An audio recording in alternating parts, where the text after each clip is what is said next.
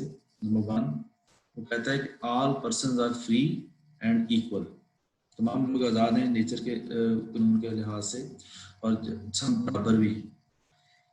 Each person owns his body and labor and whatever he mixes his own labor into. ہر بندہ آزاد ہے اپنی جسم اور اپنی محنت کے لحاظ سے, اور جب چاہے جس کے ساتھ جو چاہے وہ الحاق کرے, جہاں چاہے وہ محنت کرے, جتنی چاہے وہ محنت کرے, کوئی اس کے اوپر جبر نہیں ہے, وہ آزاد ہے. People's enjoyment of life, liberty and property are unsafe and insecure. لوگوں کی جو انجوائمنٹ ہوتی ہے, لبرٹی ہوتی ہے, پراپرٹی ان سیف ہوتی ہے, اس لیے جو ہے لوگ کیا کہتے ہیں کہ وہ ملکی ڈیموکریٹک سٹرکچر کے تھرو اپنی ساری قوت جو ہے وہ ایک جگہ جمع کرتے ہیں, ایک ادارہ بناتے ہیں, پارلیمنٹ جس کو کہتے ہیں ہم, اور اس کے تھرو جو ہے وہ اپنے رائٹس کا پروٹیکشن کرتے ہیں, اپنی سیکیورٹی کی, اپنی انجوائمنٹ کی, اپنی لبرٹی کی پروٹیکشن کرتے ہیں. لہٰذا لوگ جو ہیں وہ اپنے آپ کو گورنمنٹ کی ضرورت اس لیے محسوس کرتے ہیں تاکہ وہ اپنے آپ کو پروٹیکٹ کر سکیں, اپنی لبرٹی کو پروٹیکٹ کر سکیں, اپنی پراپرٹی کو. ادروائز لا آف نیچر کے اندر یہ چیزیں گورنمنٹ کی ضرورت نہیں. People agree to form a government to protect and preserve their rights to life, liberty and property. یہی وہی بات جو میں کر رہا ہوں کہ لوگ جو کیا کرتے ہیں گورنمنٹ کو اس لیے بناتے ہیں تاکہ اپنے رائٹس کو پروٹیکٹ کر سکیں, اپنی پراپرٹی کو اور اپنی لبرٹی کو پروٹیکٹ کر سکیں. اس لیے جو ہے یہ گورنمنٹس جو ہے بنتی ہیں. ادروائز جان لاک کا کہنا ہے کہ بائی نیچر ہر انسان جو ہے وہ فری ہے, جو چاہے وہ کرے, جیسے چاہے وہ کرے, اور اپنی ذاتی پراپرٹی جتنی چاہے وہ بنا لے, کوئی اس کو روک ٹوک نہیں سکتا. یہ فری مارکیٹ اور رائٹس کے حوالے سے تھیوری ہے جان لاک کی, جس میں اس نے یہ چیزیں جو ہیں وہ کلیم کی. اور لوکل رائٹس کے اس کے رائٹس کس کس کو کہتا ہے, وہ کہتا ہے right to life, liberty and property. یہ رائٹس وہ کنسیڈر کرتا ہے مارکیٹ کے حوالے سے. اب یہ آگے کرٹیسزم ہے, اس کے اوپر ڈسکرپشن ہے, ڈیٹیل ہے. اس کے بعد ان 4 پوائنٹ جو اس نے ایکسپلین کیے ہیں فری مارکیٹ کے حوالے سے اور فری مارکیٹس اینڈ رائٹس کے حوالے سے, اس کے اوپر کرٹیسزم بھی ہے. Criticism of Lockean rights. 4 points ہی کرٹیسزم کے ہیں, جس طرح سے اس نے 4 پوائنٹس میں اپنی تھیوری پیش کی تھی. نمبر 1 کہتا ہے the assumptions that individuals have the natural rights claimed they have. پہلا تو یہ ہے کہ اس نے جو کہا ہے کہ ہر کے پاس نیچرل رائٹس ہوتے ہیں, یہ ایک assumption ہے, اس کو پروف نہیں کیا. The conflict between these negative rights and positive rights, یہ بھی کلیئر نہیں ہے کہ یہ positive rights کی بات کر رہا ہے یا negative rights کی بات کر رہا ہے. Number 3 conflict between these Lockean rights and the principle of justice. اب یہ بھی دیکھنا ہے کہ جو principle of justice ہے اس کے لحاظ سے اور جو individual rights ہیں اس کے لحاظ سے کیا ڈفرینس کیا جاتا ہے, یہ بھی کلیئرٹی نہیں ہے. The individualistic assumptions law makes and their conflict with the demand of caring. اب ڈیمانڈ آف کیئرنگ جو ہے یہ انسان کی ہر بنیادی جگہ پہ ضرورت رہتی ہے زندگی میں, چاہے وہ بچہ ہے, چاہے جوان ہے, چاہے بوڑھا, اس کو کیئر کی ضرورت رہتی ہے, اپنی فیملی کی, دوست کی, سوسائٹی کی. لیکن جو لاک کا assumption تھا, جو اس کے آرگومنٹ تھا, اس کا یہ کہنا تھا کہ ہر بندہ جو ہے وہ جتنی چاہے دولت کمائے, جیسے چاہے جو مرضی کرے, اور وہ جب انڈیپینڈنٹ ہو جاتا ہے تو سوسائٹی کے اوپر وہ ڈیپینڈنٹ نہیں رہتا, تو پھر وہ جو مرضی کر لے. حالانکہ ایسا ریئل لائف میں نہیں ہوتا. ریئل لائف میں ہر انسان جو ہے پیدا ہونے سے مرنے تک جو ہے وہ ڈیپینڈنٹ ہوتا ہے کسی نہ کسی صورت میں, اپنی سوسائٹی پہ, اپنے رشتہ داروں پہ, اپنے والدین پہ, اپنے دوستوں میں یا اپنی فیملی میں. لہٰذا یہ کرٹیسزم اس کے اوپر آیا, اور اس کے بعد اس کرٹیسزم کو انہوں نے فردر اسٹرینتھن کرنے کے لیے امریکن معاشرے میں یہ بھی ایک ایگزامپل دی کہ جب آپ فری مارکیٹ کا کنسیپٹ دے دیتے ہیں تو پھر مارکیٹ میں انکوالٹی پیدا شروع ہو جاتی ہے. امیر سے امیر تر ہوتا چلا جاتا ہے, اور غریب جو ہے وہ غریب سے غریب تر ہوتا چلا جاتا ہے. جیسے کہ یہ بھی آپ دیکھیں گے, انہوں نے بتایا گروپس بنائے انہوں نے سوسائٹی کے, ٹاپ 1% جو ہیں ان کی دیکھیں دولت کتنی ہے, جو ٹاپ 20 ہیں وہ کتنے % ہیں, ان کی ورتھ کتنی ہے دیکھیں. اور پھر جو باٹم پہ 40% آبادی ہے, ٹوٹل آبادی کا 40% جو ہے وہ نیگیٹو میں گئے ہیں, اور $2200 پر ایئر ان کی جو ہے وہ اینول انکم.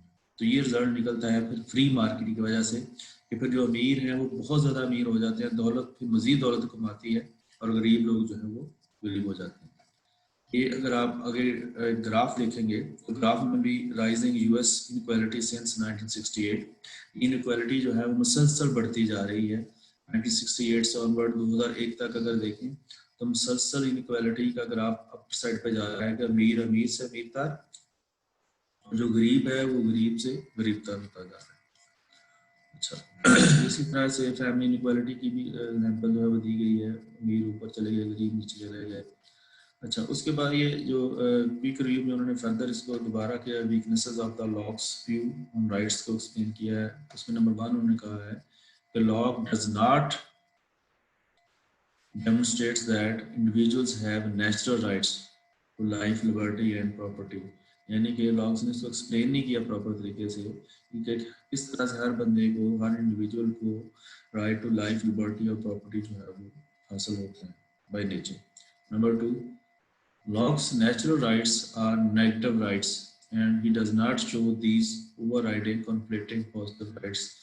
لاکس نے یہ بھی کلیریفائی نہیں کیا کہ نیگیٹو رائٹس اور پازیٹیو رائٹس دونوں میں بائی نیچر ہے, یا صرف نیگیٹو رائٹس میں بائی نیچر حق حاصل ہے. بہت سارے پازیٹیو رائٹس بھی ہیں سوسائٹی میں رہتے ہوئے, وہ بھی پرفارم کرنے اور ان کو اویل کرنا جو ہے وہ ضروری ہے. Locke's rights imply that markets should be free, but free markets can be unjust and can lead to inequalities. وہی دوبارہ بات آئی کہ لاکس کا کہنا ہے کہ مارکیٹ کو فری ہونا چاہیے بالکل, اور جو چاہے جتنا چاہے جیسا چاہے کرے, جتنا مرضی کمائے, پرائیویٹ پراپرٹیز بنائے.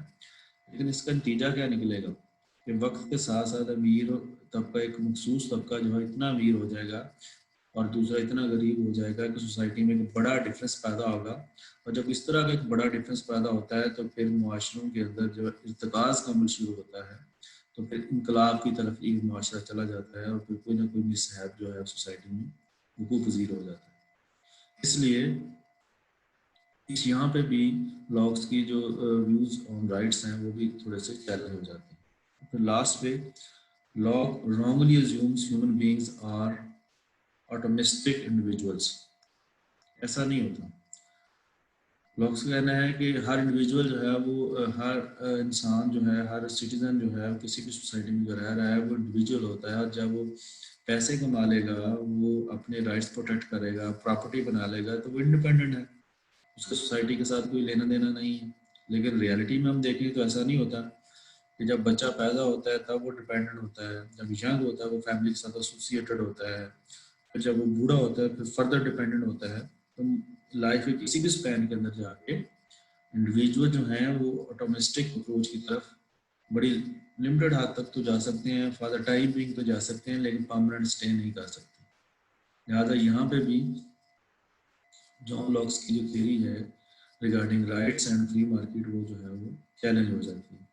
ان نٹ شیل اگر ہم اس کو ساری ڈسکشن کو سم اپ کریں تو ہم کہہ سکتے ہیں کہ بیسیکلی جو فری مارکیٹ ہے, it is better, it is good for healthy competition in the society, but we need to have some checks and balances on the free markets.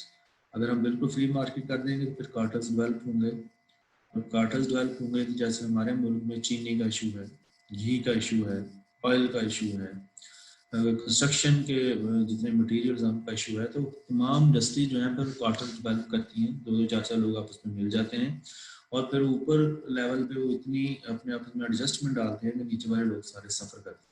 لہٰذا گورنمنٹس کو انٹرفیئر کرنا پڑتا ہے.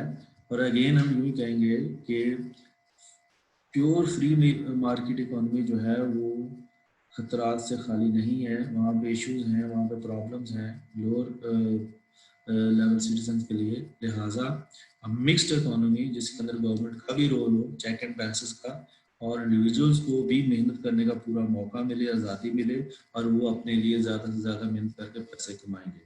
اور جتنی زیادہ ویلتھ کریشن ہوگی سوسائٹی میں اتنی زیادہ جابس کریٹ ہوگی, آپ کے ملک کی جو اکانومی ہے وہ بہتر ہوگی, زر مبادلہ بڑھے گا. لہٰذا free market is necessary for the healthy competition and the development of the country. But the same way, we also need to impose some government restrictions on the cartels or on those individuals who they want to collect all the money from the country or the society.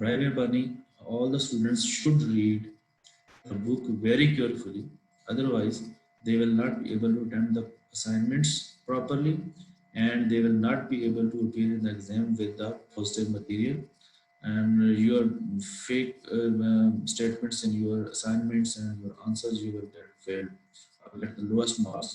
Please, to get the maximum marks, please read carefully book and understand it, especially commentary about the different topics. Thank you.